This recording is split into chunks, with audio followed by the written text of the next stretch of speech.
Long before the white roads cut through forests and before clocks learned how to measure time, there was a land the elders called Asantemanso, a place where stories walked like people and people lived like stories.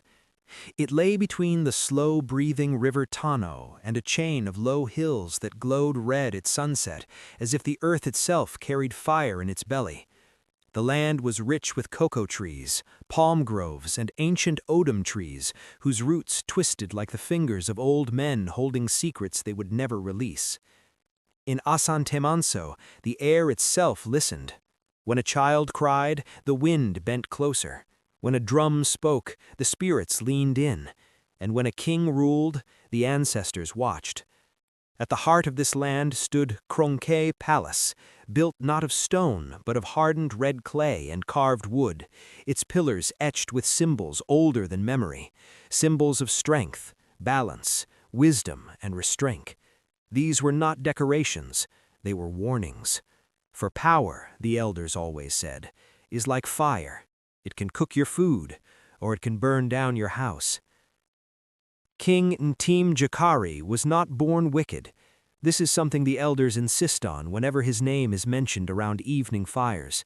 They clear their throats, spit lightly into the dust, and say, "A tree does not begin crooked." As a young prince, Ntim Gyakari was admired. He was tall, broad-shouldered, and sharp-eyed. He learned quickly how to read the patterns of cowrie shells, how to listen to the talking drums, how to greet elders with the correct tilt of the head. He hunted with courage and spoke with confidence. When his father, Osei Kwadwo, still sat on the golden stool, many whispered that the gods had prepared a worthy successor.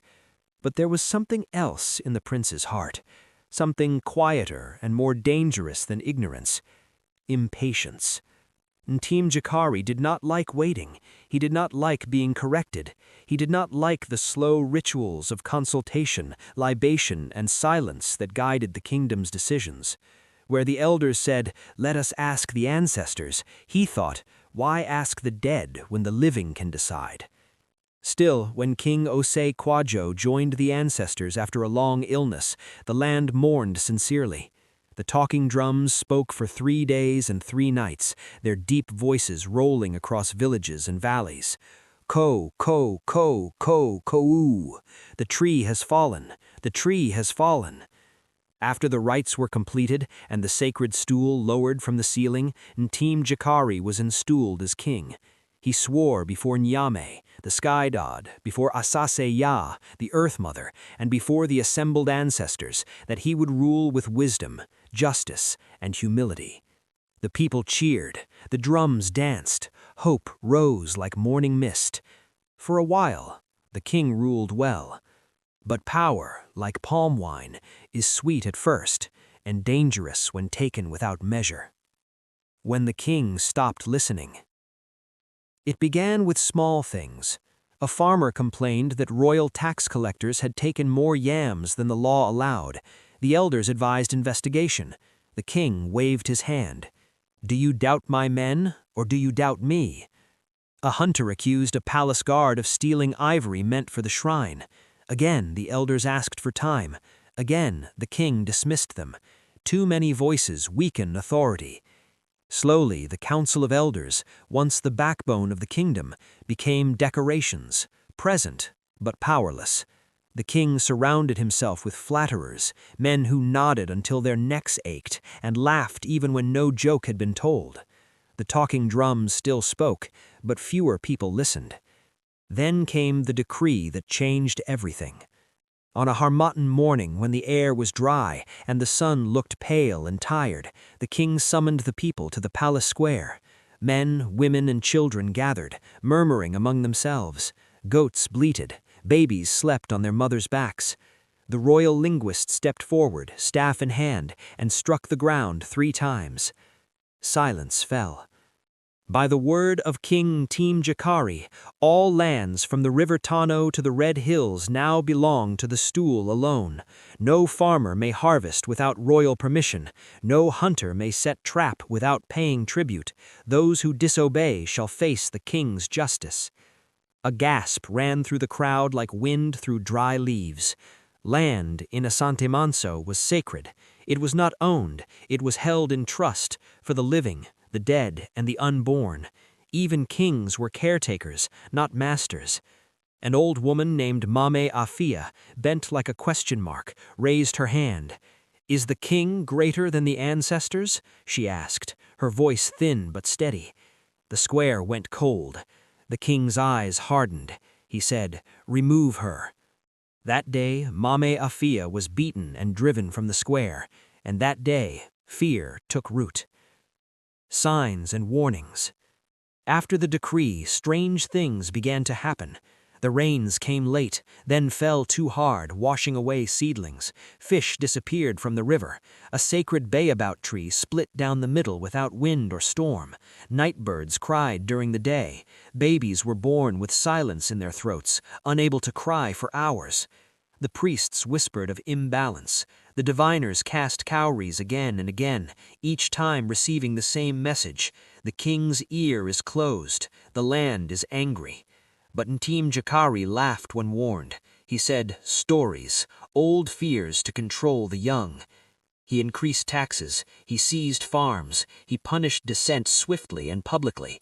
Soon people learned to lower their eyes and guard their tongues. It was during this time, when darkness was quietly settling into the bones of the kingdom, that a child was born in the small village of Adwuman, far from the palace, but close to destiny. The night Kofi was born, the moon refused to show its face. Clouds covered the sky so completely that even the stars hid, as if they were unsure whether they should witness what was about to happen. In a mud-walled compound near the edge of the forest, a woman named Amaserwa labored in silence, gripping a wooden pestle, while sweat soaked the earth beneath her. She was poor, a widow, and young, but her eyes carried an old light. When the child finally arrived, he did not cry. The midwife froze. In Asantemanso, a silent newborn was an omen, sometimes good, sometimes terrible. Then, as Amaserwa pulled the baby to her chest, the child opened his eyes. And the wind shifted. Not strongly, not violently, just enough to make the palm leaves rustle and the cooking fire outside flicker blue. The baby inhaled once deeply and spoke. Not cried, spoke. "Light must answer darkness," he said, his voice no louder than breath. The midwife dropped to her knees. By the time the child began to cry like any other newborn, the moment had passed, but it was not forgotten. Amaserwa named him Kofi because he was born on a Friday, a day sacred to balance and justice. She told no one about his first words. In troubled times, secrets were safer than truths. But the forest remembered. Kofi grew like any other child, running barefoot on red earth, climbing trees, chasing lizards, but there was something different in the way he listened. When elders spoke, he did not just hear their words, he waited for what followed the words. When stories were told, he asked questions that made adults uncomfortable. Why did the trickster win? Why didn't the king apologize? If power is given by the people, can it be taken back? By the age of 7, Kofi had earned a reputation. Some called him blessed, others called him troublesome. One afternoon, as children gathered around the village drummer, Kofi listened to a rhythm and frowned. "The drum is warning us," he said. The drummer laughed. Drums do not warn children. But that night, a fire broke out in the next compound, exactly where the drum's rhythm had pointed. Word spread. By the time Kofi turned 10, whispers followed him like shadows. Some said he could hear the ancestors, others said he was dangerous. Amaserwa simply held her son close and prayed. She knew something the others did not. Storms do not announce themselves as storms. They begin as stillness. And somewhere far away, in Kronke Palace, King Ntim Gyakari dreamed of a child standing before a broken stool, holding a mirror. Each time the king reached for the mirror, it shattered. He woke angry. He did not yet know the child's name, but destiny had begun its slow, unstoppable walk. In Asantemanso, the elders say that when a child is born during troubled times, the spirits do not sleep. They walk closer to the world of humans, leaning over cradles, whispering into soft ears. Some children forget those whispers as they grow. Others carry them like embers hidden under ash. Kofi was one of those who carried the embers. The forest as teacher. By the time Kofi turned 12 seasons old, the forest behind Adwaman had become his second home. While other children chased grasshoppers or practiced wrestling near the stream, Kofi wandered deeper, past the familiar paths, beyond where mothers called their children back before dusk.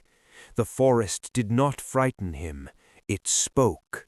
Not in words as humans speak, but in rhythms, signs, and silences. The creak of an old odum tree bending slightly to the left, the sudden stillness of birds, the way ants abandoned a path before rain arrived. Kofi listened with his whole body, the way a drummer listens with hands, ears, and heart. One morning he followed a trail of crushed leaves to a clearing he had never seen before. At its center stood an ancient odum tree, so wide that 10 grown men holding hands could not circle its trunk. Its roots rose above the earth like the backs of sleeping crocodiles. Kofi stopped. The air here was heavy, thick with age. He bowed, the way his mother had taught him when entering sacred places, and poured a little water from his calabash onto the ground. "I greet you," he said softly. The wind moved through the leaves, not randomly, but deliberately. "You hear," a voice said. Kofi did not turn, he did not run. "Yes," he answered. "Many hear sounds, few hear meaning." From the shadow of the tree stepped an old man, skin dark as wet soil, eyes bright as morning stars. His beard touched his chest, and his walking stick was carved with symbols Kofi recognized from old shrine walls. "Who are you?" Kofi asked. The old man smiled. "Some call me Nana Kokosachi. Some call me a memory. Some call me a lie children tell themselves when the world grows heavy." Kofi thought carefully before speaking. "Then I will call you Nana," he said, "because you speak like an elder." The old man laughed, a sound like dry leaves dancing. "Good," he said. "Sit." They sat beneath the odum tree, and time loosened its grip. Lessons without punishment. Nana Kokosachi did not teach like humans taught. He did not scold, he did not command. He asked, "Why do trees stand?" "To reach the sun," Kofi answered. "And why do they grow roots?" "To hold the earth," Kofi said, then paused, "and to drink from it." Nana nodded. "A king who reaches without roots will fall." They spoke of animals, the spider who survives by wit, the tortoise who wins by patience, the leopard who loses because he trusts only strength. Each story carried a thread, and Nana made Kofi pull it himself. Sometimes Nana vanished mid-sentence, leaving Kofi to finish the lesson alone. Other times, Kofi would return to the clearing and find only the tree waiting, silent but present. Yet each time he left, Kofi felt heavier and stronger, as if he were carrying something invisible that would one day become visible. While Kofi learned from the forest, Adwaman suffered. Royal tax collectors came more often now, their sandals kicking up dust, their voices sharp with authority. They measured yam heaps with dishonest eyes, took goats without explanation, and marked farms with red chalk. One evening, Kofi returned from the forest to find his village gathered in uneasy silence. His mother sat on a stool, her face drawn tight. "They took Kwame Mensa," she whispered when she saw him. Kwame Mensa was the village's best farmer, a man who fed widows and orphans without being asked. "Why?" Kofi asked. He questioned the tax, Amaserwa said. They said he insulted the king. Kofi's fists clenched. That night he could not sleep. The moon hung low, swollen and yellow, like an eye that refused to blink. Before dawn, he slipped out and followed the road toward the district court where Kwamenmensa had been taken. The court was a raised platform beneath the silk cotton tree. Guards stood watch, spears crossed. When Kofi approached, they laughed. "Go home, child. This is not a place for play." "I am not here to play," Kofi replied. "I am here to listen." Something in his voice made them hesitate. The magistrate, a fat man with oil on his forehead, was reading charges. Kwamensa knelt, bruised but unbroken. "He questioned the king's decree," the magistrate declared. "For this he shall lose his land." Kofi stepped forward. "May I speak?" he asked. Laughter erupted. The magistrate sneered. "Does the goat now judge the butcher?" Kofi bowed respectfully. "No, but the goat knows when the knife is dull." Silence fell. "Land," Kofi continued, "does not belong to kings. Kings belong to land. If the land is taken unjustly, it will one day take back its voice." The magistrate's face darkened. "Remove this child." But before the guards could act, the silk cotton tree groaned. A large branch snapped and crashed inches from the platform. Dust rose. People gasped. Kofi did not move. "The land has spoken," an old woman whispered. Shaken, the magistrate postponed the judgment. Kwamensa was released, for now. That day, Kofi's name traveled beyond Adwaman, and not all ears received it with good will. The king hears a whisper. In Kronkia Palace, the king, Ntim Gyakari, listened to reports with growing irritation. "A child?" he repeated. "A mere child disrupted royal justice?" "Yes, my king," the messenger said. "They say he speaks like an elder." The king's jaw tightened. "Find him," he ordered. "Wisdom that grows outside the palace becomes rebellion." That night the king dreamed again. This time the child stood beneath an odum tree, roots wrapped around the golden stool, cracking it slowly. The king woke screaming. A mother's fear. Amaserwa knew the look in her son's eyes when he returned from the court. "You have been seen," she said quietly. "Yes," Kofi replied. "Seen by those who do not forgive," she said. She held his face in her hands. "Wisdom is powerful, my son, but power attracts storms." Kofi nodded. "The forest says storms are necessary." Amaserwa sighed. "Forests do not bury their children." That night she poured libation and prayed harder than she ever had before. Far away, palace drums began to speak, not of celebration, but of pursuit. And somewhere between the forest and the throne, destiny tightened its grip. The elders of Asantemanso say there are three kinds of silence. The first is peaceful, the silence of satisfied stomachs and full granaries. The second is sacred, the silence that follows prayer and libation. The third is dangerous, the silence of fear. By the time the royal drums finished speaking of pursuit, the land had fallen into the third kind. At dawn, the talking drums of Kronche Palace rolled across valleys and villages with a message that tasted bitter even before it was understood. "Ko, ko, ko, ko! By word of the stool, let the child who questions power be brought forth. Wisdom without permission is rebellion." People froze where they stood. Women paused mid-sweep. Hunters lowered their traps. Farmers stopped sharpening hoes. Never before had a king declared thought itself an enemy. In Adwaman, the drumbeat reached the village just as Amaserwa was pounding fufu.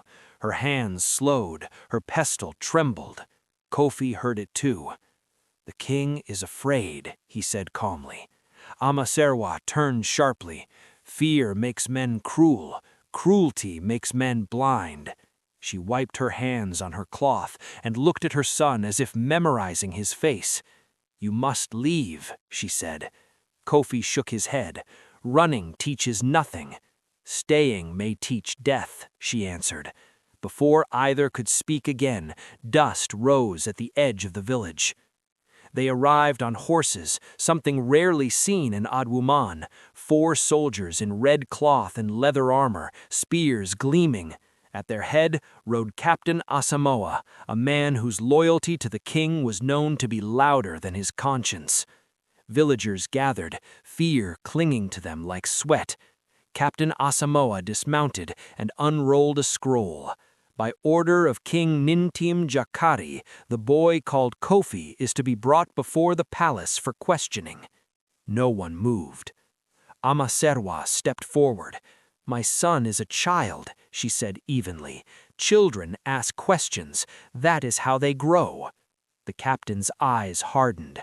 Some questions grow teeth. Kofi walked past his mother and stood before the soldiers. "I am here," he said. Murmurs rippled through the crowd. The captain studied him, expecting fear, finding none. "You will come with us," he said. Kofi nodded, but not bound. Laughter broke out among the soldiers. "You bargain like a chief," one sneered. Kofi met his gaze.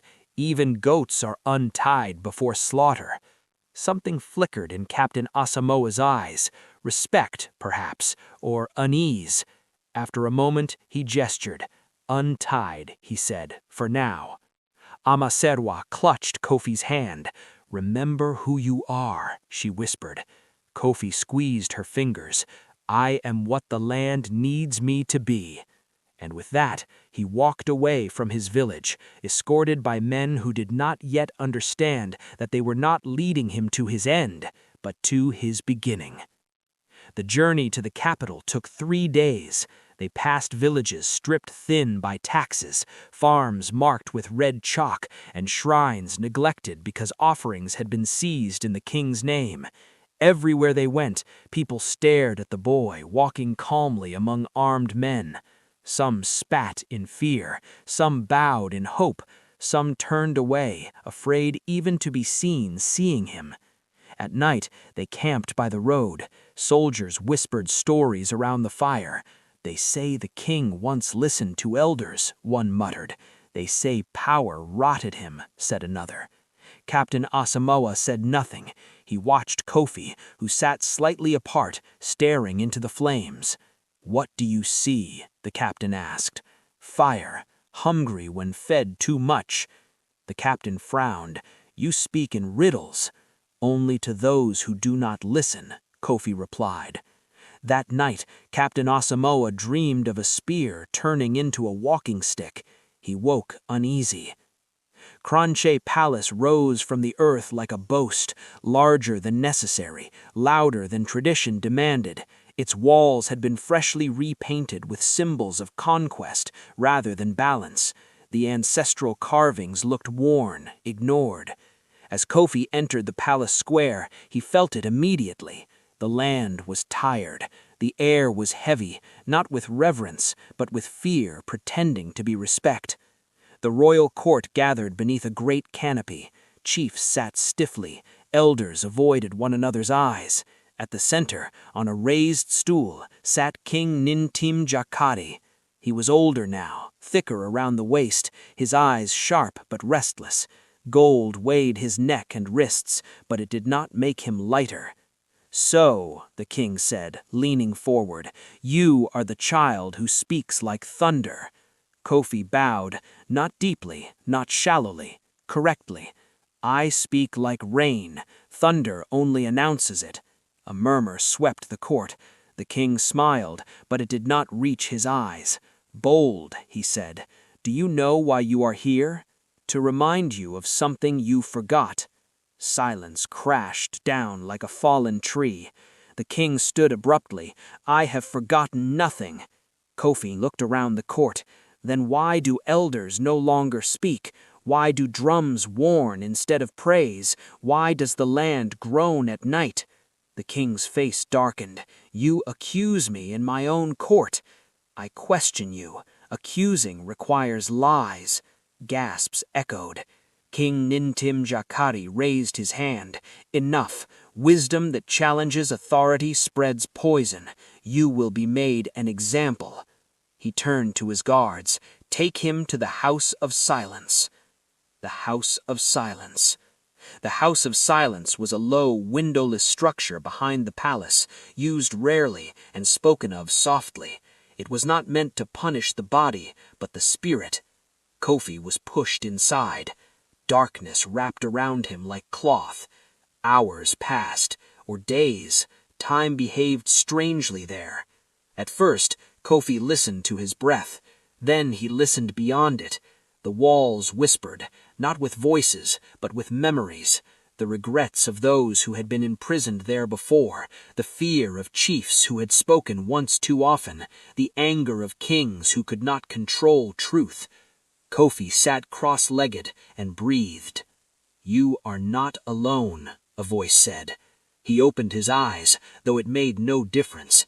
Nana Kokosaki stepped out of the darkness, leaning on his staff. They think silence kills wisdom, but silence feeds it. Kofi smiled faintly. Will they kill me? Death is easy, Nana replied. Transformation frightens kings more. Nana tapped the floor. Listen. Kofi listened. He heard the palace guards arguing. He heard rats gnawing at grain sacks meant for the people. He heard the golden stool creaking, not from age, but from imbalance. You must choose, Nana said, to break the king or to heal the land. Kofi's brow furrowed. Can both be done? Nana's eyes shone. That, he said, is why you are here.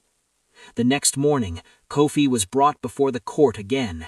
King Ntim Gyakari leaned back, satisfaction curling his lips. Has the silence taught you obedience? He asked. Kofi looked up calmly. It taught me that a king who fears words has already lost his throne. The court erupted. The king slammed his staff into the ground. You will face trial by wisdom, he declared. If you are as wise as you claim, you will answer my challenge. Fail, and you die. Kofi bowed. Wisdom does not fear questions. The king smiled cruelly. Good, he replied, because neither do I. And so, beneath a restless sky, and before a divided people, the battle between power and wisdom was set, not with swords, but with truth. The elders say that when two fires meet, one of three things happens. One fire dies, both fires die, or a new flame is born that cannot be controlled. On the morning King Ntim Gyakari declared a trial by wisdom, the people of Asantemanso felt that third possibility breathing among them. A trial by wisdom was older than the kingdom itself. It was not written in law, but carved into memory. It was meant for disputes between chiefs, for moments when force would only deepen a wound. Rarely invoked, it was never meant to be used against a child. That alone told the elders something terrible. King Ntim Gyakari was no longer seeking justice, he was seeking victory. The palace square filled slowly. Some came out of fear, others out of curiosity, a few out of hope. Women balanced babies on their backs. Old men leaned on sticks polished by years of use. The talking drums were silent, a bad sign. Drums spoke truth. Silence hid it. Kofi stood in the center of the square, barefoot on the red earth. His hands were empty. His face was calm. Across from him sat the king, draped in gold and authority, surrounded by priests, warriors, and flatterers. Yet despite all this, it was Kofi who looked rooted, like a young tree that had already decided where it would grow. An elder named Nana Boadu, whose beard was white as ash, rose slowly. "My king," he said carefully, The trial by wisdom was created to test understanding, not to humiliate. The king waved his hand dismissively. Wisdom proves itself, he said. If the boy has it, let it shine. If not, let it perish. A murmur of discomfort rippled through the elders, but none spoke further. Fear had taught them silence too well. The king's first question. The king leaned forward. Boy, tell us this. What makes a king a king? Some in the crowd nodded. It sounded simple. Dangerous questions often do. Kofi closed his eyes briefly. He remembered Nana Kokosachi's voice beneath the odum tree. Pull the thread yourself. He opened his eyes. A king, Kofi said, is a servant wearing a crown. Laughter burst from the king's supporters. The king smiled thinly. Wrong, he said. A king commands. Kofi shook his head gently. Command without service is theft. The crown does not make the man, the people do, and when the people suffer, the crown grows heavy. Silence swallowed the square. The king's smile faltered for just a moment. The second question. Power. The king straightened. Very well. Answer this. Where does power come from? Kofi did not hesitate. From trust, and trust is borrowed, not owned. The king's voice sharpened. Power comes from the stool, from the ancestors, from the gods. Yes, Kofi agreed, and the ancestors gave power to protect the people, not to consume them. When power forgets its purpose, the gods reclaim it. A child in the crowd began to cry. Its mother did not hush it. No one dared. The elders shifted uneasily. They felt it now. The trial was no longer about Kofi. It was about the king. A question turned around. King Ntim Gyakari's jaw tightened. You speak as if you know the minds of gods. Tell me, child, what would you do if you were king? The question hung in the air, heavy and tempting. Kofi inhaled slowly. I would listen, he said, before speaking. I would ask the land before taking from it. I would remember that every decree echoes in the stomachs of children and the graves of ancestors. A shout rose from the crowd before it could be stopped. He speaks truth! Guards moved instantly, dragging the man away. The king stood. That is enough, he roared. You turn the people against their king with honeyed words.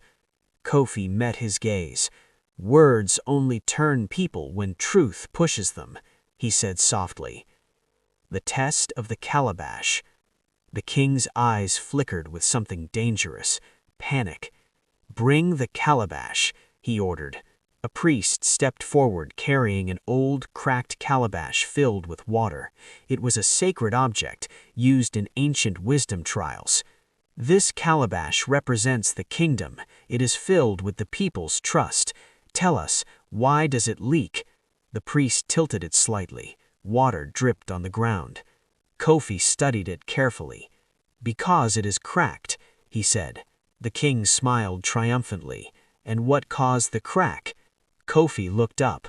Pressure from within, not enemies from outside. The smile vanished. The calabash was filled too quickly, without care, without balance. Power poured into weak places until it broke. The crowd gasped. The king slammed his staff down. Enough riddles. But the elder Nana Boadu rose again, trembling. My king, he said, voice shaking. The boy has answered according to tradition. Others murmured agreement.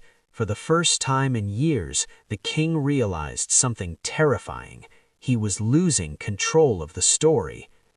The elder's intervention. Another elder, Nana Efua, stepped forward, leaning heavily on her cane. We asked the gods for wisdom. They sent us a mirror. She pointed at Kofi. A mirror does not insult, it only reflects. The king's face flushed with rage. So you all stand against me? He shouted. No one answered, and that silence, this time, was louder than drums. The king's verdict. King Ntim Gyakari breathed hard. His chest rose and fell like a trapped animal's. "This trial is concluded," he declared. "The boy lives." A wave of relief swept the crowd, but the king raised his hand again. "For now." "He will not return home," the king said. "He will remain in the palace under my watch. Wisdom that wanders is dangerous. Wisdom that is caged is useful."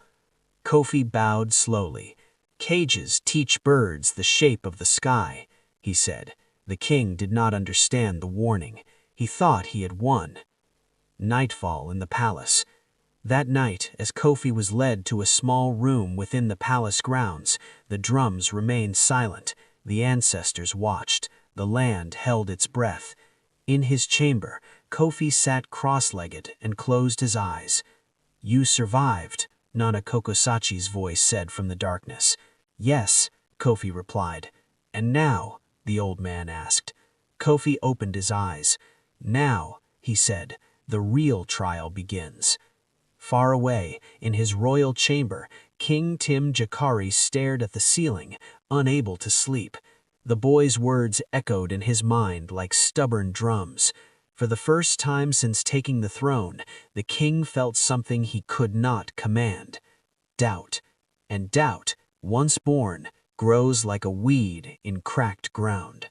The elders say a leopard does not bare its teeth when it is strongest, it bares them when it is afraid. After the trial of questions, Kronki Palace did not grow louder or prouder, it grew careful. And careful power is often the most dangerous of all. Kofi was not chained, yet he was not free. The king ordered that he be given food, clean clothing, and a small room near the inner courtyard.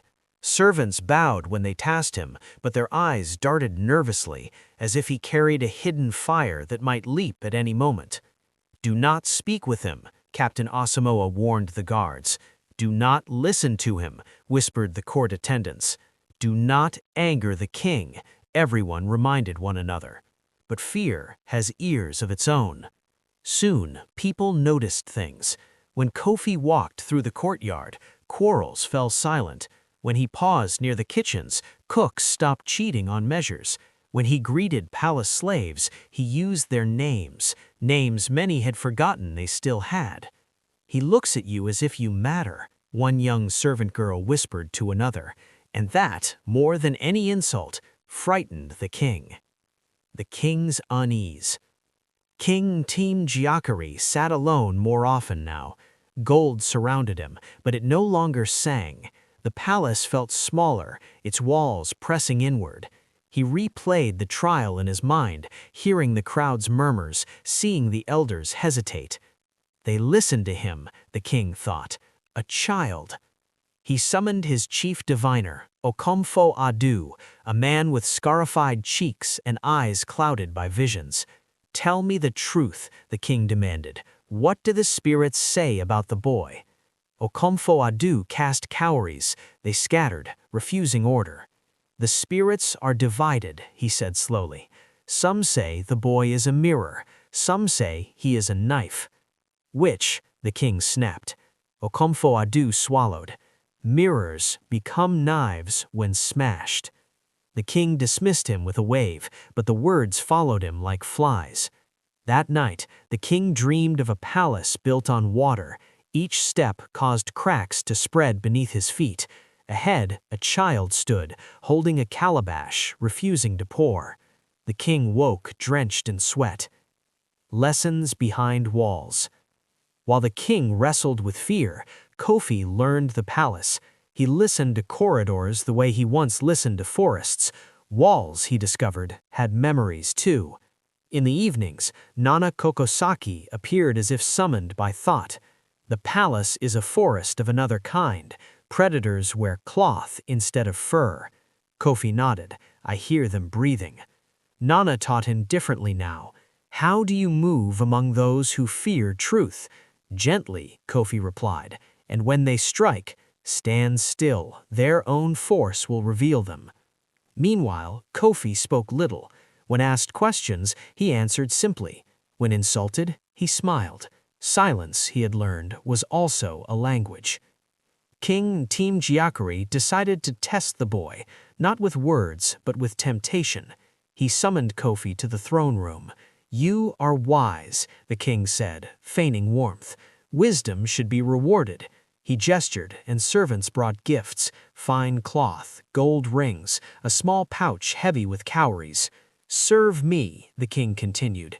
"Be my advisor. Speak only when I ask. In return, you will never know hunger or fear." The offer hung in the air like ripe fruit. Kofi bowed. "May I ask a question?" he said. The king's nod pleased him. "If I serve you," Kofi asked, "who will serve the people?" The king's smile stiffened. "The king serves the people." Kofi lifted his eyes. "Then you do not need me," he said. The king's hands curled into fists. "Think carefully," he warned. "Refusal has consequences." Kofi nodded. "So does acceptance." The gifts were taken away. The trap had failed. Rumors and roots. Despite the king's efforts, Kofi's presence changed the palace. A young guard refused a bribe after speaking briefly with him. A scribe corrected a false record. A court drummer altered a rhythm subtly, weaving warning into praise. These are small things, the king told himself, but small roots break stone. Words spread beyond the palace walls. People whispered of the wise child who spoke truth without shouting. Hope, thin but stubborn, began to grow. A mother's prayer. Far away in Adwaman, Ama felt restless. She dreamed of birds trapped in golden cages, singing louder than those in trees. She went to the shrine and poured libation. "Protect my son," she prayed, "or make him strong enough to be broken without shattering." The wind answered softly. King Ntim Gyakari could no longer sleep. "The boy must be removed," he told Captain Asamoah one night, quietly.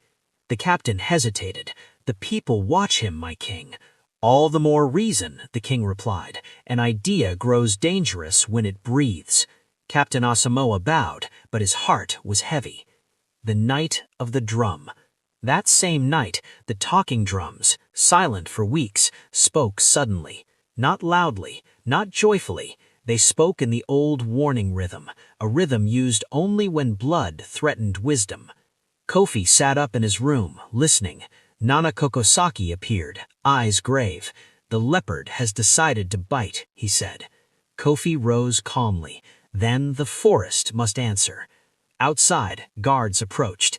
Inside the palace, fear tightened its grip. And in the darkness, destiny took another step forward.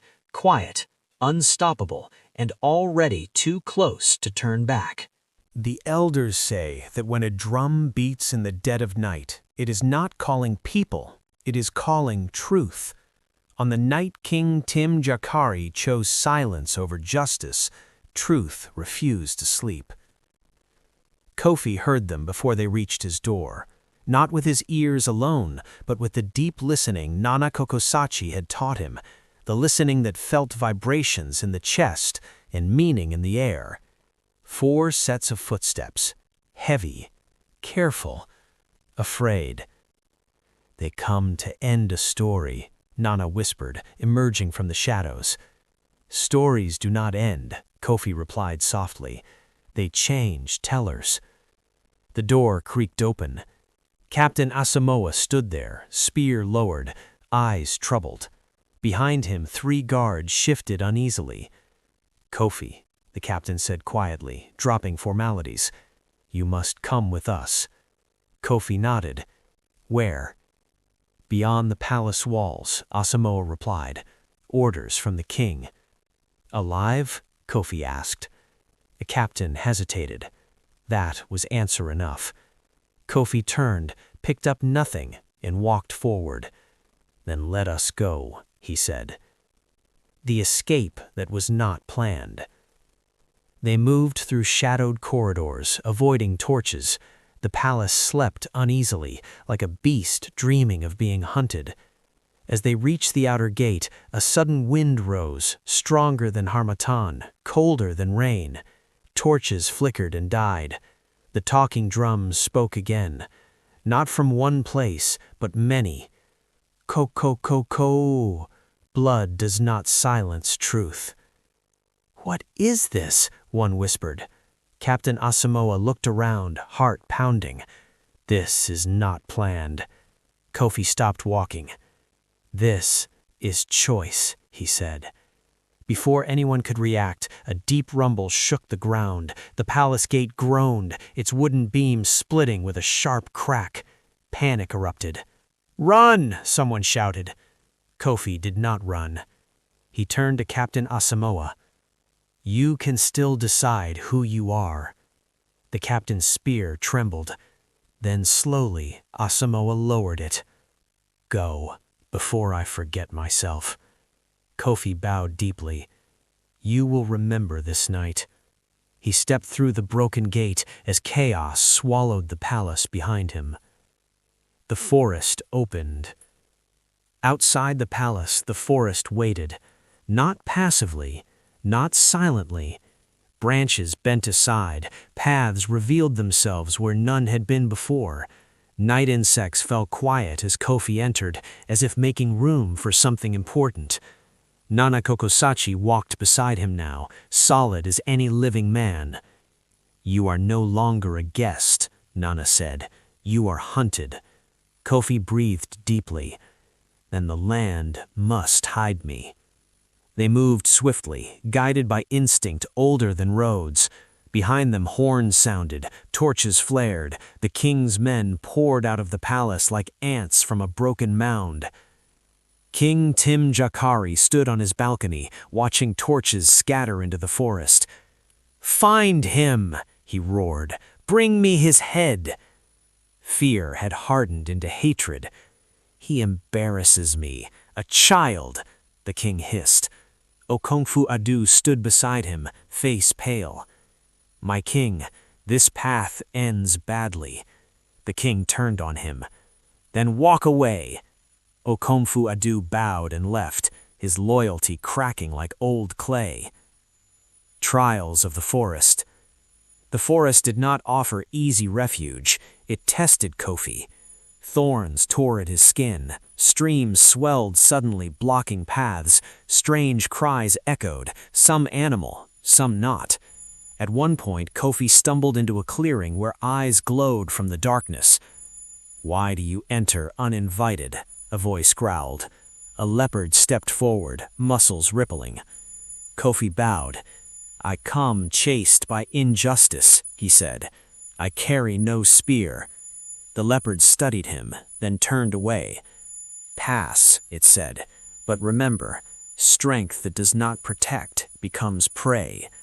The forest closed behind him, confusing the pursuers.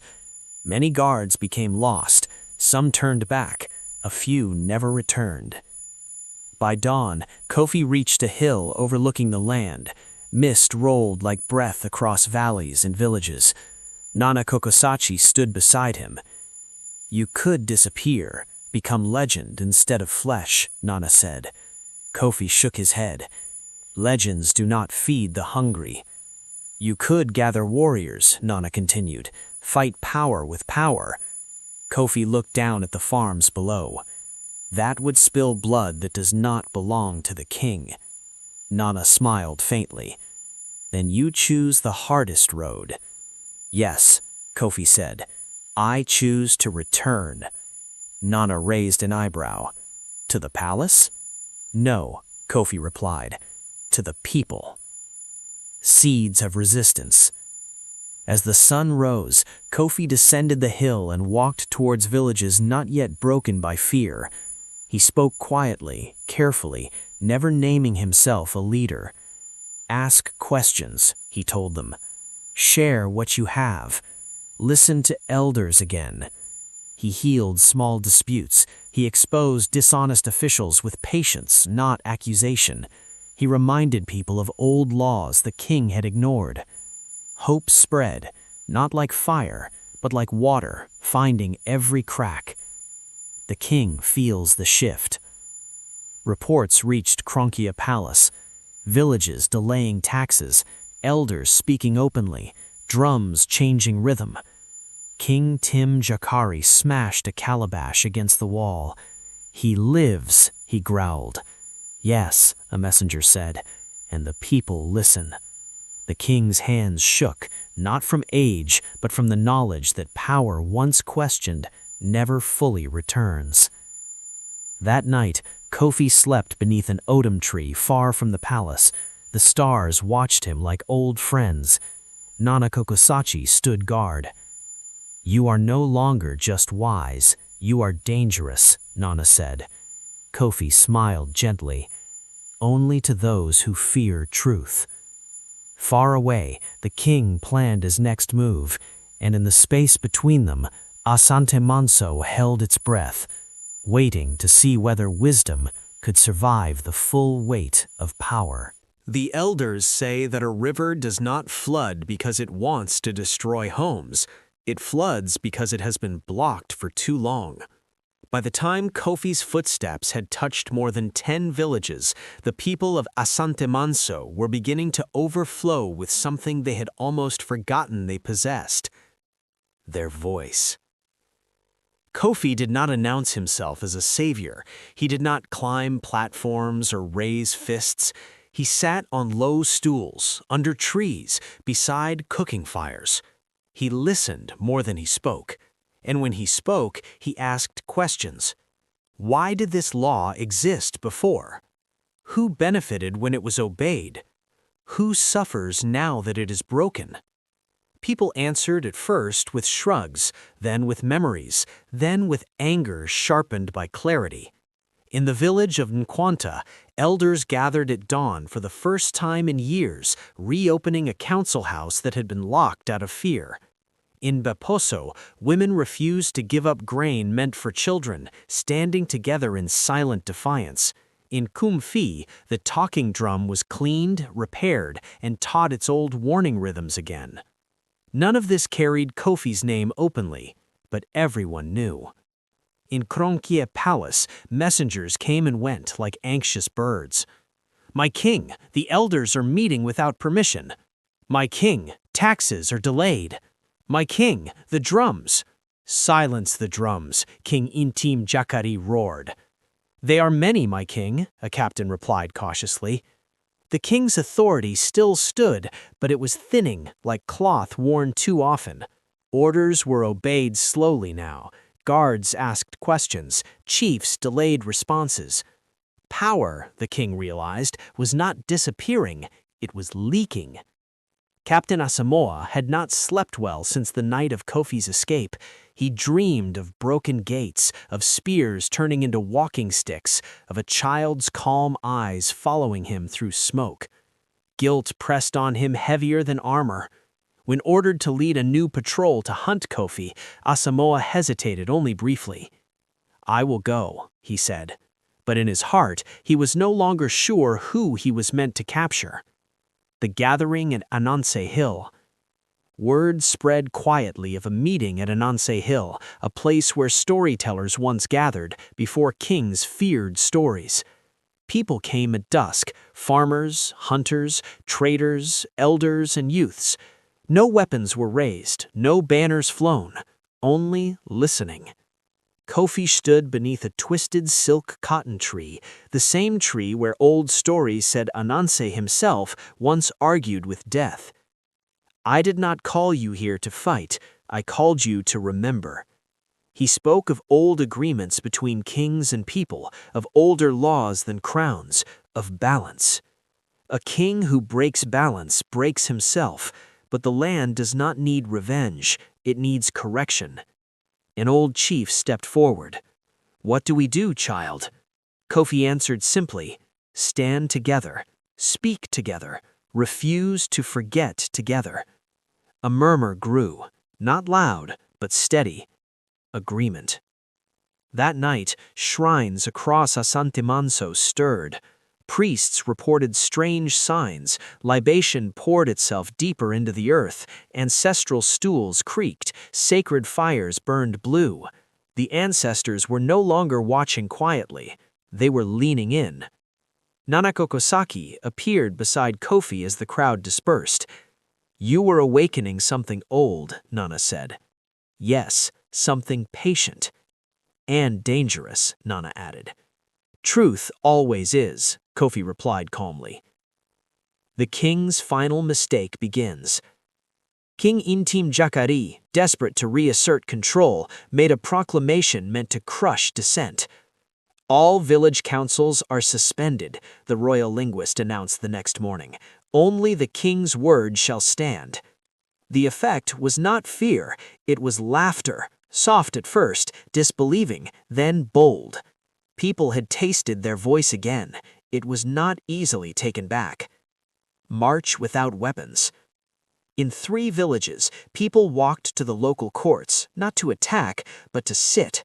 They filled the spaces with presence alone. When guards threatened, elders raised their hands and spoke calmly of ancient law. No blood was spilled, but something far more dangerous to tyranny occurred. The king's power was being ignored. Aswamoa met the wise kid again. At the edge of a river crossing, Captain Asamoah finally found Kofi. They stood facing each other, water rushing between them. I was sent to bring you in, Kofi answered. Will you? Asamoah looked at the villages beyond the river, smoke rising from evening fires, people talking openly. I no longer know who in belongs to, he said. Kofi stepped aside. Then choose. Asamoah lowered his spear and turned away. By nightfall, King Ntim Gyakari sat alone in the throne room, staring at the golden stool. For the first time, it looked small. The drums spoke again, not in warning now, but in preparation. Something was coming. Not an invasion, not a rebellion of swords, but a reckoning born of memory. And in the open air beneath ancient trees, the people of Asantemanso stood taller than they had in years, remembering that kings rise from the people and can be returned to them. The elders say that when a man fights his shadow, he grows tired without ever landing a blow. King Ntim Gyakari did not understand this truth. He believed his enemy was a child with a calm voice and stubborn ideas. He did not yet see that his real enemy had risen from behind him, from the past he had tried to silence. Across Asantemanso, forgotten customs returned quietly, like elders stepping back into a room after a long absence. Village councils met again at dawn. Libation was poured before decisions were made. Disputes were settled by dialogue instead of fear. People did not declare rebellion, they declared memory. In Asuofwa, an elder read aloud from a cracked leather scroll describing land stewardship. In Kwaso, women revived an old practice of collective farming, refusing to pay double taxes. In Tanoso, drummers reintroduced rhythms reserved for times when kings strayed. The land felt lighter, but the palace felt besieged. King Ntim Gyakari paced his chamber like a caged animal. Every report sharpened his rage. They sit without permission. They quote laws older than my reign. They say the ancestors are watching. Of course they are watching, the king snapped. They placed me here.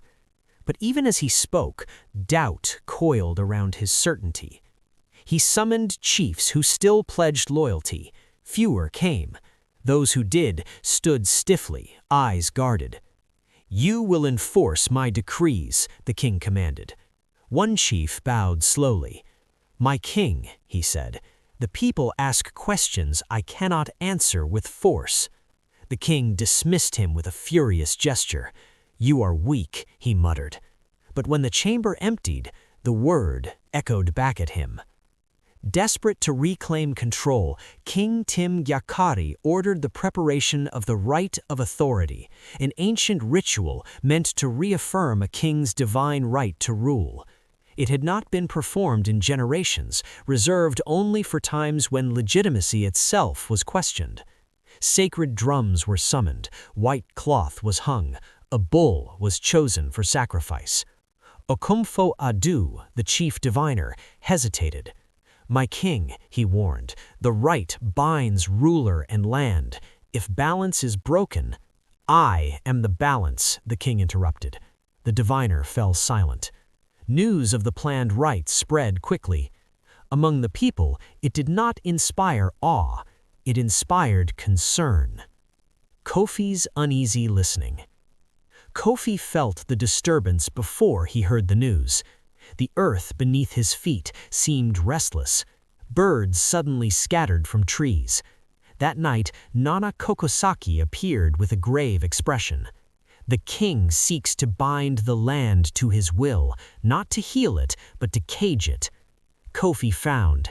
Can he succeed? Nana sighed. Rituals answer truthfully, they do not bend to desire. Then people may suffer, Kofi said. Yes, Nana replied. When a ruler lies to the gods, the land pays first. Kofi rose. Then I must go where the ritual will be held. Nana studied him. You cannot stop it by force. I know, Kofi said, but I can stand where truth must pass. The journey to the sacred grove. The rite of authority was to be performed at Bosamtwe Grove, a sacred place near the Great Lake where chiefs sought guidance before war or coronation. Kofi traveled quietly, avoiding patrols, helped by villagers who offered food, shelter, and silence. Some recognized him, some only sensed his purpose. Along the way, elders joined him, not as followers, but as witnesses. This is no longer about a king, it is about whether tradition still breathes. The king confronts the sacred. On the day of the rite, the grove filled with tension. Priests chanted, drums beat, slow and heavy. The king stood, dressed in white and gold, his face stern, his eyes burning. As the bull was led forward, the wind shifted. Leaves rustled in disagreement. Then a murmur rose. A path through the crowd opened. Kofi stepped into the grove. Gasps rippled outward. You dare? The king shouted. This ground is not for children. Kofi bowed respectfully, to the grove, not to the throne. This ground belongs to truth, and truth does not fear age. Okomfo Adu froze in his place, his cowries trembling in his hands. My king, Kofi said calmly, this rite was meant to restore balance. Ask yourself, what balance do you seek? The king laughed bitterly. I seek obedience. The grove fell silent. Even the drums stopped. Kofi's voice carried gently. Then the rite will answer you honestly. The bull broke free suddenly, charging into the trees. The sacrificial knife slipped from the priest's hand. Clouds rolled across the sun. The lake stirred. A low sound rose, not thunder, not drum, but something older. Fear flickered across the king's face. Okomfo Adu fell to his knees. The gods refuse the offering, he whispered. The land rejects the words spoken. The crowd murmured in shock. King Ntim Gyakari stepped back. Lies, he shouted. Finish the rite. But no one moved. The grove itself seemed to lean away from him. Kofi spoke one last time. Power that denies truth cannot command the sacred. The past you fight is the future you lose. The king turned and fled the grove, robes dragging through dust and leaves. That night, stories spread faster than drums. The gods had refused the king. The sacred grove had turned silent. A child had spoken where a king failed. People did not celebrate. They understood something far more serious had begun. A king had lost the ancestors. And when that happens, the fall is no longer a question of if, only how. The elders say that when the wind carries voices at night, it is not merely wind, it is memory speaking. By the 9th moon after Kofi first challenged King Ntim Gyakari, whispers traveled across Asantemanso, moving faster than horse or message runner, faster than fear itself. The land was awake. King Ntim Gyakari had retreated to Crunkya Palace, but it no longer felt like a throne. Gold gleamed under torchlight, but it had lost its warmth. Servants moved quietly, wary of every glance. Advisors whispered behind closed doors. Chiefs avoided his eye, fearing his rage, yet unwilling to obey it blindly. The king paced nightly, his mind a storm. "I am the king," he roared at empty halls. "I command the land, the ancestors, and the people." A branch scraped against the palace wall. The wind rattled the doors. Somewhere, a drum began a slow, measured rhythm, the rhythm of warning. Ntim Gyakari clenched his fists. He knew Kofi had survived. He knew the child had grown in ways the king could not see, and he knew the people were listening. Kofi among the villagers. Meanwhile, Kofi moved quietly through villages, carrying no weapons, wielding only words, but these words were sharper than spears. Who planted this field, he would ask? Who watered it? And who suffers if the harvest is stolen? In every village, people paused and thought. Elders remembered old covenants. Farmers remembered rights denied. Women recalled their voice, once silenced by fear. By nightfall, small gatherings formed under the sacred trees. Stories were told, decisions were made, and through it all, Kofi listened. He had become a vessel for the people's memory. The ancestors speak. That night, Kofi knelt beneath the odum tree at the edge of the forest. Nana Kokosachi appeared, leaning on his carved staff. "The ancestors are restless," he said. "They whisper in the ears of the brave and stir the hearts of those who forget. They are angry." Kofi touched the roots of the tree. "Then we must speak with them," he said. The old man nodded. "Yes, but not as men speak, as the land itself speaks. Listen." Kofi closed his eyes and felt the wind shift, carrying voices in a language older than the villages themselves. It was a chant woven from the soil, the rivers, and the stones.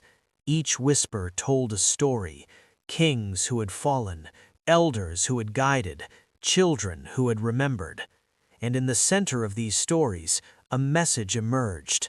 Power must serve the land, not the other way around. At dawn, the wind carried Kofi's message to the village of Bremen. An elder, Nana Afia, awoke to the chant echoing through her dreams. She rose, dressed quickly, and called the villagers. "The child speaks for the ancestors. The land remembers us. We must act." By nightfall, every household in Bremen had begun speaking openly to one another, questioning injustices, revisiting decisions made under fear. Farmers refused to overpay taxes. Traders insisted on fair measures. Children, previously silent, were encouraged to speak. The whispers spread like wildfire. Back in Crunkya Palace, reports arrived from spies and fleeing villagers. The elders meet without permission. The youth speak in council with no oversight. The drums carry words the king cannot control. Ntim Gyakari's face darkened with dread. He summoned Okumfo Adu. "The boy has done more than evade us, my king," the saying said. "He has awakened the land itself." Okumfo Adu trembled. "The ancestors will not wait. The boy carries their voice, my king. If he reaches every village—" "I will destroy him," Ntim Gyakari shouted. "The boy cannot be destroyed by force alone," Okumfo Adu warned. "The land hides him. The ancestors shield him. You are fighting memory itself." The king's rage turned inward, twisting into paranoia. Every shadow became a threat, every whisper a conspiracy. The forest became a sanctuary. Kofi returned to a clearing near the river where villagers had begun meeting in secret. "This is our place," he said quietly, "not to fight, but to remember." Here, elders recounted old laws, farmers shared strategies to protect their harvest, women reminded the community of rights ignored for decades, children asked questions the adults had long forgotten how to answer. All the while, Kofi listened. He guided with questions, never commands. His wisdom spread without violence, like water filling cracks in the earth. That evening, Kofi slept beneath the ancient odum tree. Nana Kokosachi appeared, silent at first. "The ancestors have spoken," he said finally, "but they demand more than memory. They demand action." Kofi sat up. "Action?" "Yes," Nana replied. "The land cannot remain patient forever. Soon the king will strike. We must be ready, not with weapons, but with truth." Kofi nodded. "Then the people must know that power is not theirs to wield alone." Nana smiled faintly. "And you, child, are their teacher. But beware, the king learns quickly." The first signs of rebellion. As night deepened, fires glowed in distant villages, not of war, but of gathering. The drums began their rhythm again, soft, warning, urgent. It was a language Kofi had never been taught, but understood fully. Across Asantemanso, a quiet revolution was taking root, not of swords, not of blood, but of voices long silenced. The king had awakened a child, and the child had awakened the ancestors, and somewhere in Krunkia Palace, King Ntim Gyakari felt for the first time the weight of being watched by more than people, by memory itself, by the land, and by a truth that would not bend to fear. The elders say that every kingdom has two courts, one of gold and power, and one of shadows and memory. By the 10th moon, Kofi understood both. One was the palace, where fear ruled, and the other was the villages, where truth whispered through leaves, fires, and streams. It was in the villages that the real council gathered, a council unseen by the king, yet more powerful than any throne. Kofi traveled to Nasumia, a village perched on the edge of the forest. Here, elders from 10 surrounding villages had come quietly, under the cover of night, meeting at the foot of a great baobab tree. "This is dangerous," Nana Kokosachi said softly. "The king watches all who gather." Kofi shook his head. "Wisdom is not dangerous to the people," he replied, "only to those who forget their duty." Elders sat in a circle.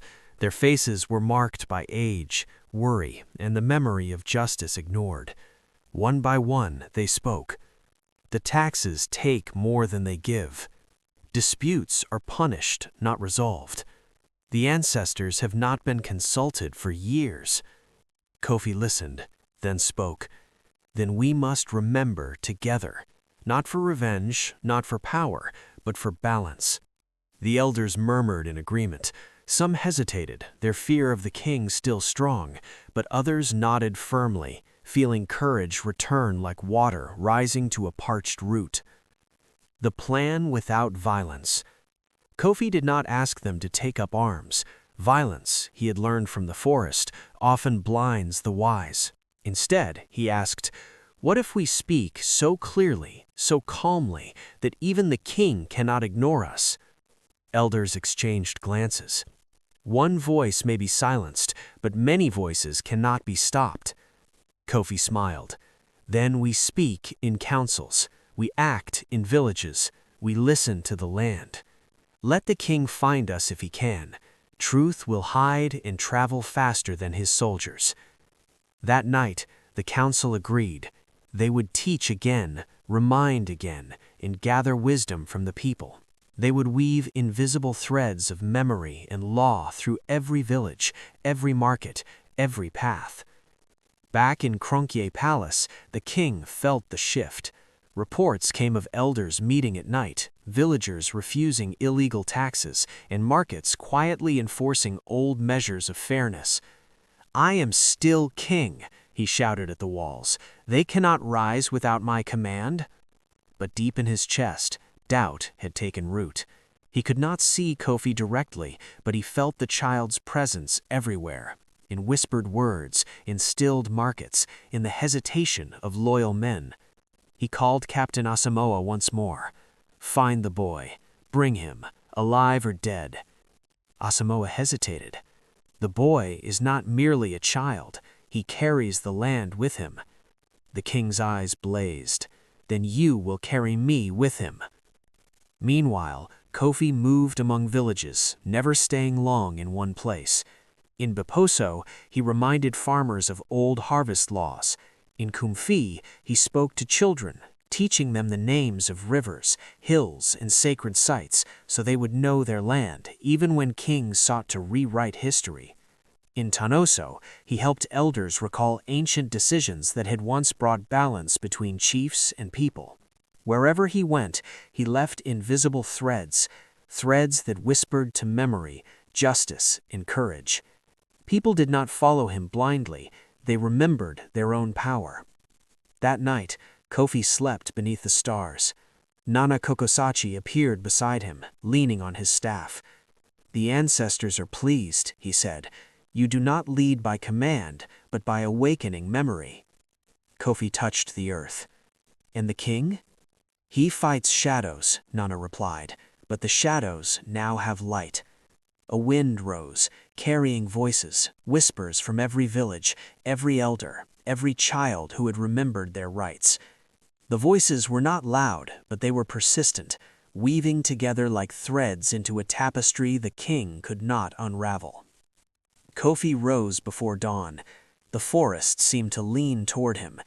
He knew the king would respond, and soon, but he also knew this: a kingdom that remembered itself could not be ruled by fear alone.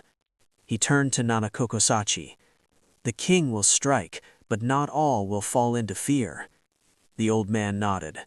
"He may rule crowns, but he cannot rule memory. That is yours, and yours alone to protect." As the first light of day touched Asantemanso, villages began to hum with quiet preparation. Preparation not for battle, but for remembering. They repaired what had been broken: paths, wells, shrines, and most importantly, their courage. The winds carried whispers of what was coming.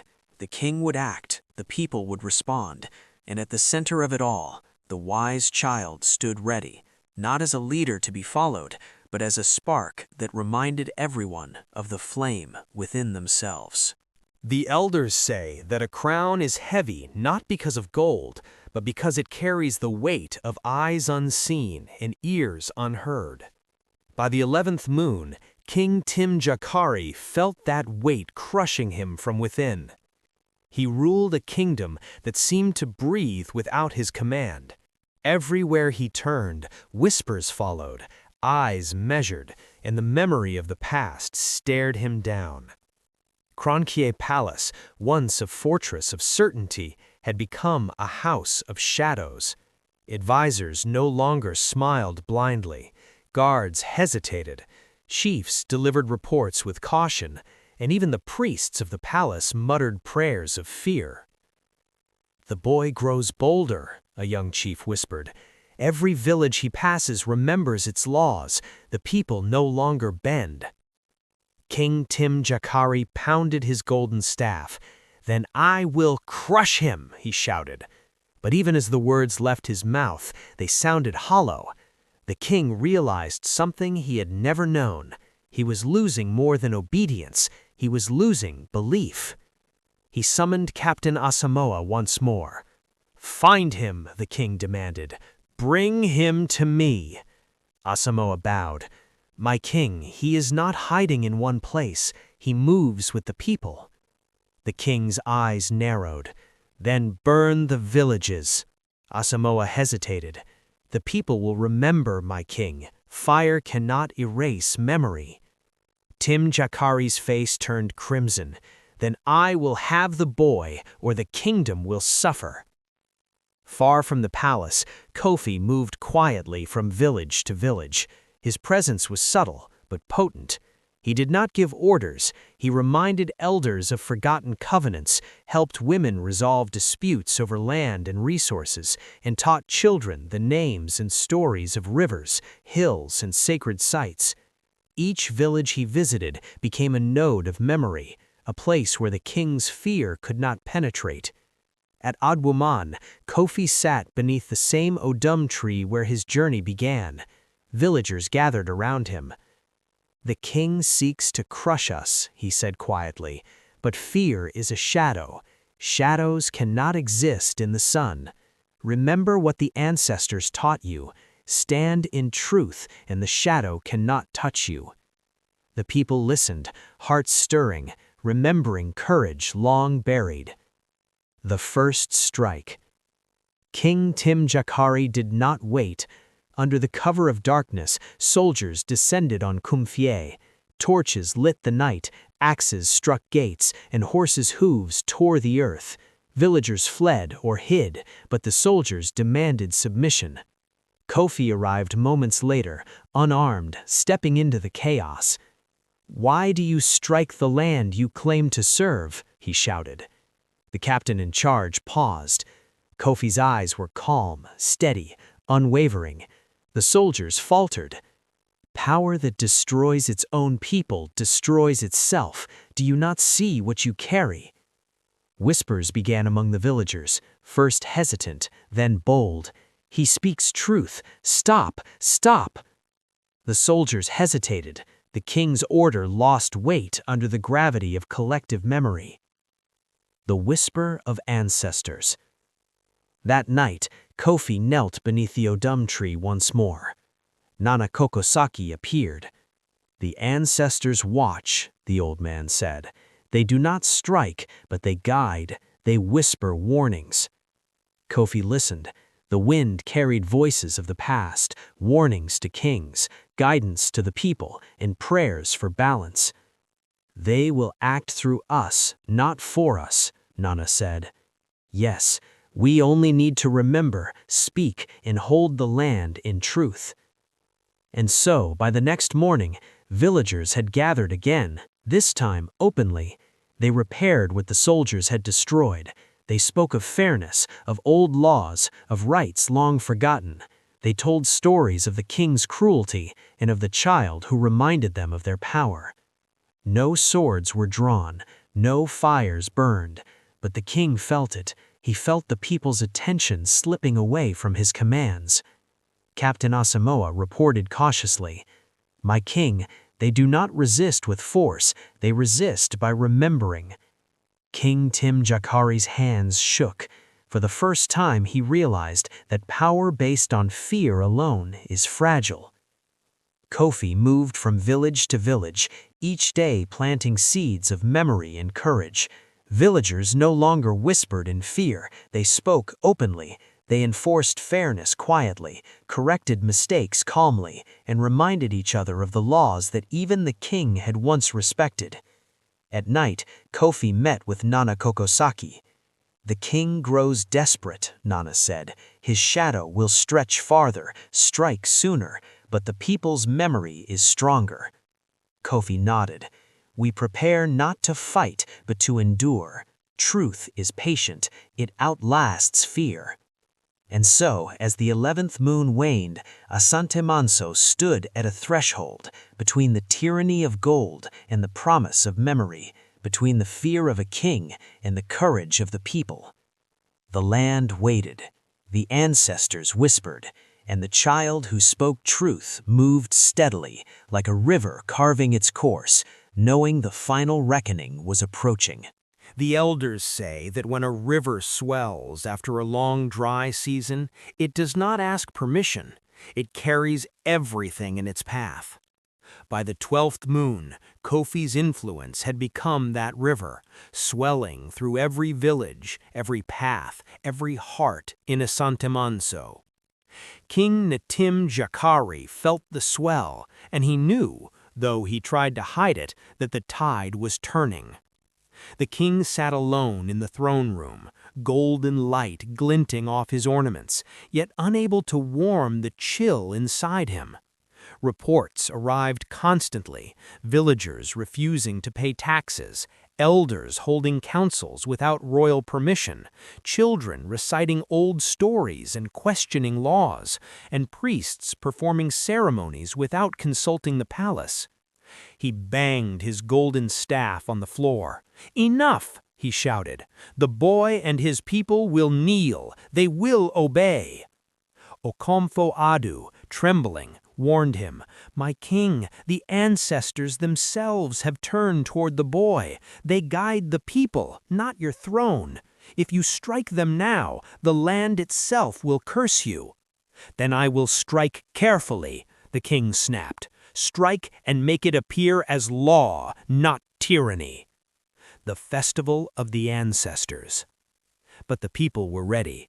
It had been long since they celebrated the festival of the ancestors, a time when elders, chiefs, and villagers gathered to honor spirits, recount histories, and remind the living of their duties. Kofi saw the opportunity. "This festival is not just for remembrance," he said to Nana Kokosaki. "It is for teaching. The king may come, let him see the strength of memory." They moved quietly through the villages, spreading word of the festival. By the day of the gathering, hundreds of people had come. Elders, youths, women, and children, all gathered under the great baobab tree at Ananse Hill. They carried drums, calabashes, and the voices of memory. Kofi's voice. When the festival began, Kofi addressed the crowd. "Today," he said, "we honor those who came before us, those who taught us how to live with the land, the rivers, and each other. We do not fight with swords or fire. We fight with remembrance. We restore balance with words, stories, and justice." The people listened, silent but powerful. Every word he spoke resonated with years of suppressed courage. King Ntim Gyakari, informed that a large gathering had formed without his permission, rode out with his guards. He arrived at Ananse Hill dressed in white and gold, expecting defiance to bow before his command. Instead, he found calm. The people did not scatter. They did not kneel. They did not whisper fearfully. The king's voice thundered, "This gathering is forbidden. You are all subjects of my throne." An elder stepped forward, leaning on a carved staff. "My king, we are subjects of the land, which gives and takes, and of the ancestors who watch and judge. The throne exists to serve, not to command without justice." Kofi stepped forward as well, calm and unwavering. "My king, you rule gold and fear. We serve memory and truth. When the two meet, only one can endure." The king's face turned red with rage. "Silence this child," he shouted.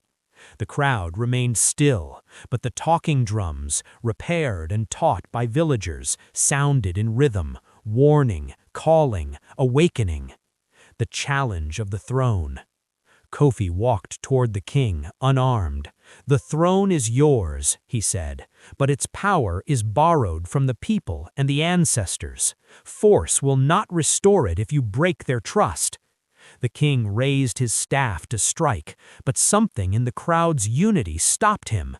The elders held hands, the children watched openly, and the people's eyes shone with remembered courage.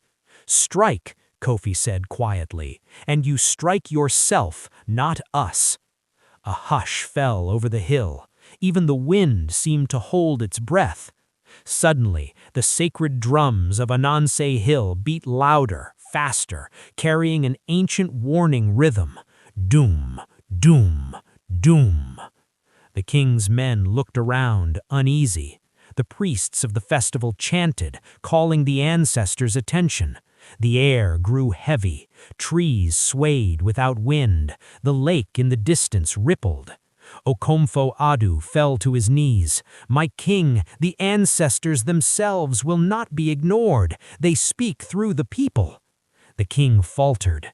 For the first time, he realized that no crown, no gold, and no sword could command a land that remembered its own voice. A kingdom remembers. Kofi turned to the people. "Speak," he said. The crowd's voices rose together, soft at first, then stronger. "The land is ours to protect.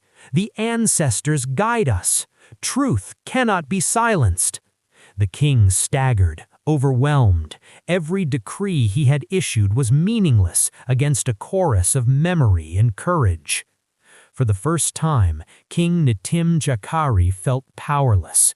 He returned to Kronche Palace, not with triumph, but with unease. His soldiers no longer feared him completely. His chiefs questioned his orders quietly, and the people remembered their own strength.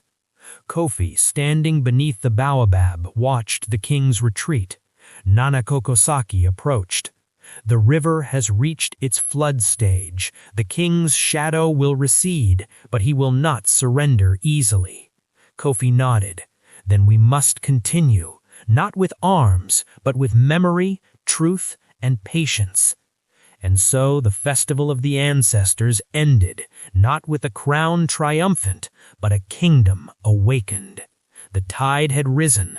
The river of truth could no longer be dammed. The elders say that a river carries not only water, but also the memory of every stone it has touched. By the 13th moon, the river of truth that Kofi had begun to awaken flowed through Asantemanso, touching villages, hills, and forests alike. Every step he took, every question he asked, left traces that could not be erased, even by kings. King Ntim Gyakari could feel it. The people no longer whispered out of fear. They spoke out of memory, out of understanding, and out of courage. Reports reached him that villages were recalling old laws, elders were teaching the young, and even soldiers were questioning orders. "This child," the king muttered to Okongfu Adu, pacing in his chamber. "He is not merely a boy, he is a river flowing into every corner of my kingdom." Okongfu Adu's face was pale. "Yes, my king, and rivers carve paths that no walls can stop. You may try to build dams, but the water finds cracks. The land remembers its own voice." The king slammed his fist on the golden stool. "Then we strike. We crush this rebellion of memory before it spreads further." But deep down, he knew that force alone could not silence the people who now remembered. Kofi had learned that the fight for truth was not in palaces, but among the people. He traveled to Yaokam, a village along the great river, where traders, farmers, and elders had begun gathering in quiet councils. He met with elders beneath a giant silk cotton tree, its roots tangled like the memory of past generations.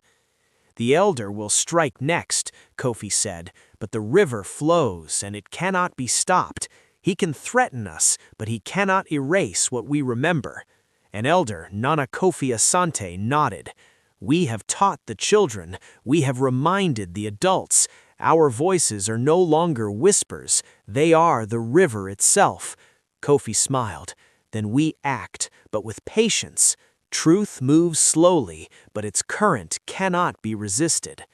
That night, the drums of Yaokam sounded in a rhythm unknown to soldiers, an ancient warning rhythm used only when the ancestors intended to protect the land. Kofi listened, feeling the pulse of history beneath his feet. Nana Kokosaki appeared beside him. "The ancestors speak through the river," he said. "They warn the king, but they protect the people. This is his first true challenge. If he ignores it, he will see the consequences of his actions." Kofi nodded. "Then we prepare, not to fight, but to remind. The river must flow." At dawn, the king's soldiers reached Yaokam. They marched confidently, expecting obedience, but the villagers did not flee. They gathered along the riverbanks, standing together, silently. The captain in charge hesitated. "They do not fear us," he whispered to his companion. "They remember. the companion replied, and memory is stronger than fear. Kofi stepped forward, calm as ever. You are welcome here, but you will not take what does not belong to you. The river flows freely, and so do our voices. Leave and speak what you remember. The soldiers lowered their weapons, unsure of what to do. No orders could prepare them for a people who remembered courage. King Ntim Gyakari, observing from a hilltop, saw the scene unfold. His fury burned hotter than the sun. He realized that force had lost its power.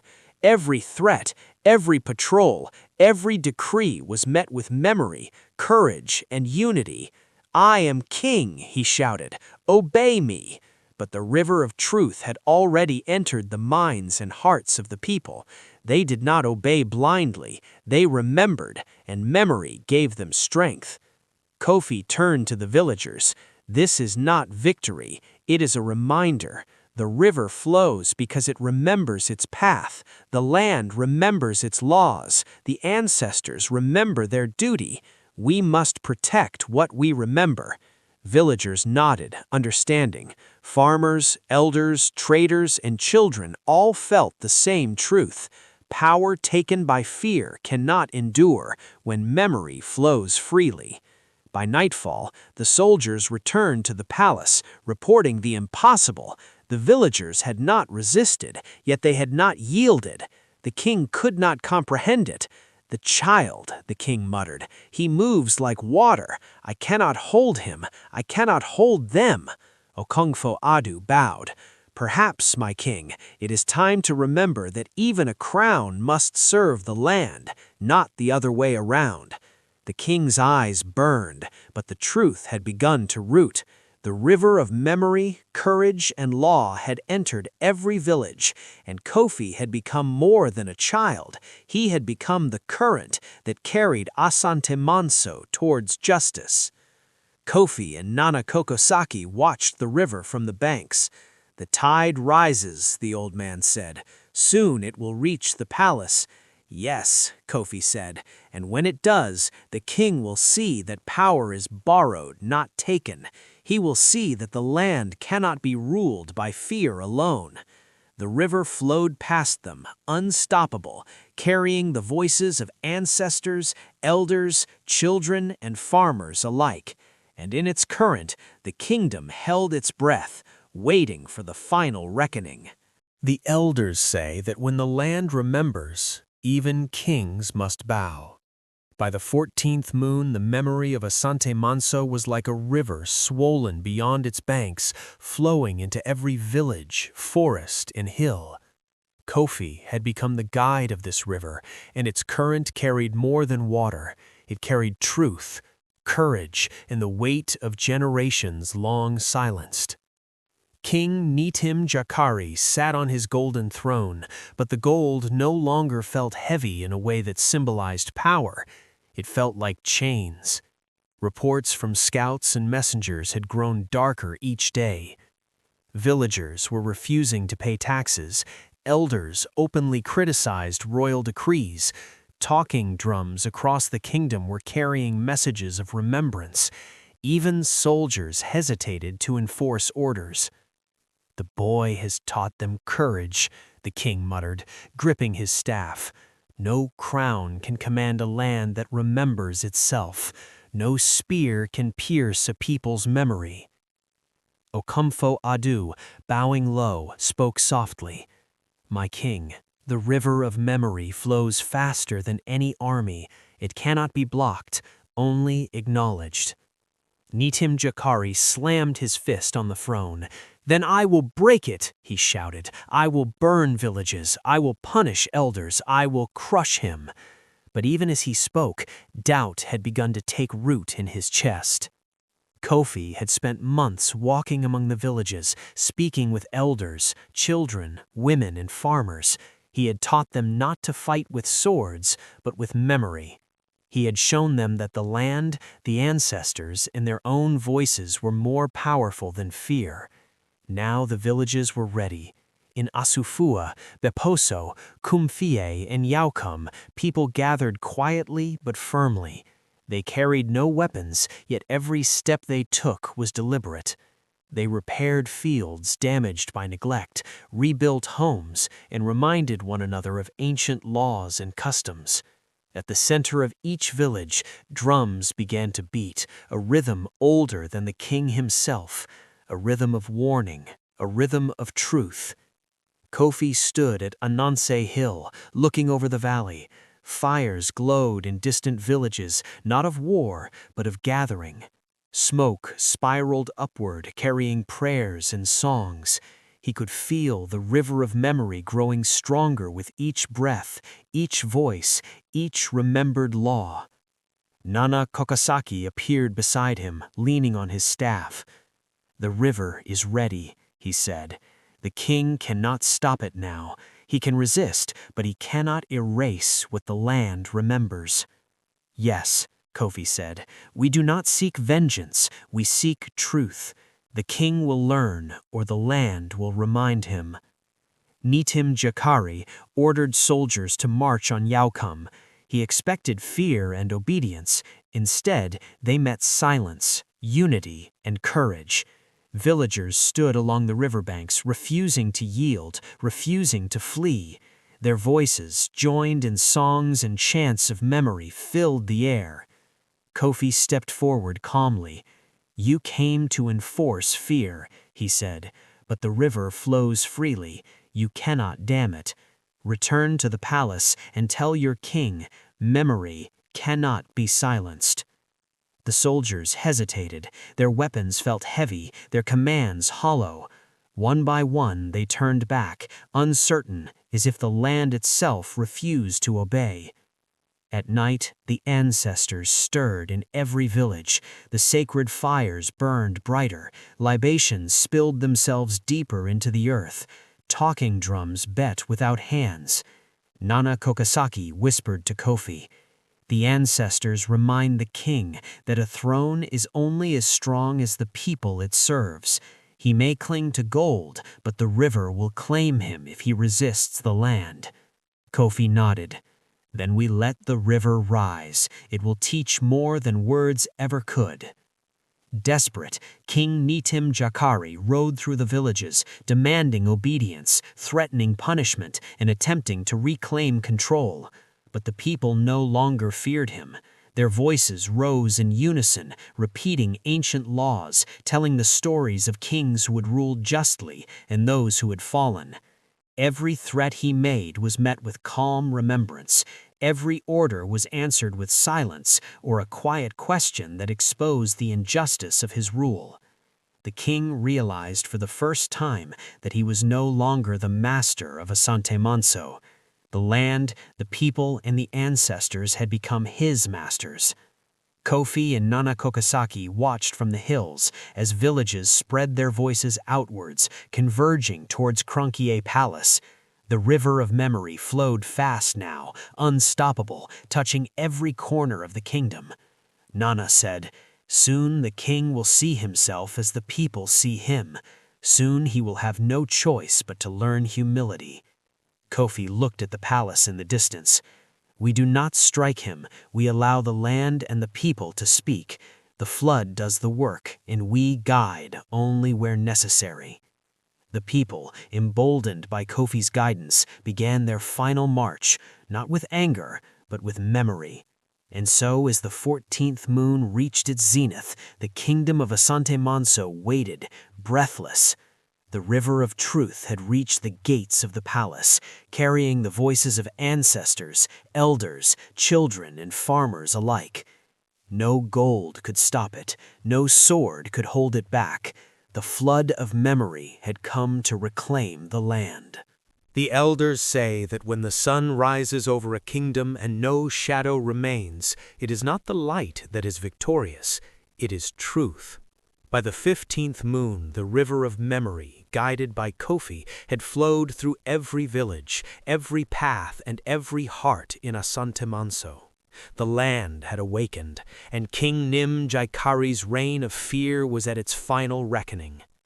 King Ntim Gyakari stood on the balcony of Krunkie Palace, golden robes heavy on his shoulders, eyes darting across the horizon. The drums of the villages, repaired and taught by the people, carried a rhythm that no soldier could silence.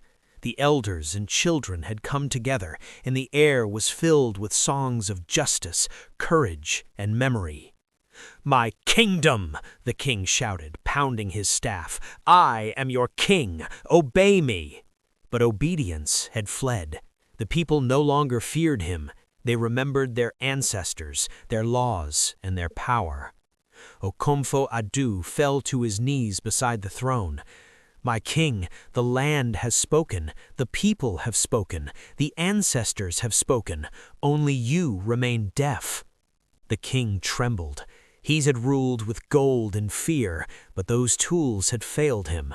The river of truth had reached his gates, and there was no dam strong enough to hold it back. Kofi walked calmly toward Kranchi Palace, accompanied by Nana Kokosachi. He carried no weapons, only the strength of memory and wisdom. Villagers lined the streets, standing quietly, their presence a testament to the power of truth. Kofi paused before the palace gates. "This is not a place of war, it is a place of remembering. The king must see what it means to rule justly." Inside, the king watched, fury and fear battling within him. For the first time, he felt powerless, not to swords, but to the collective memory of his people.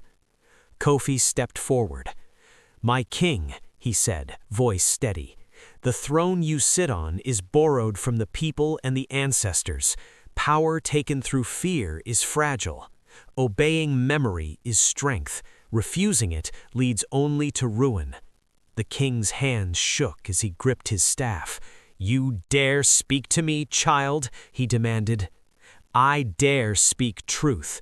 I dare remind the people and you that a kingdom is built on justice, not terror. Your crown is meaningless if it cannot serve the land."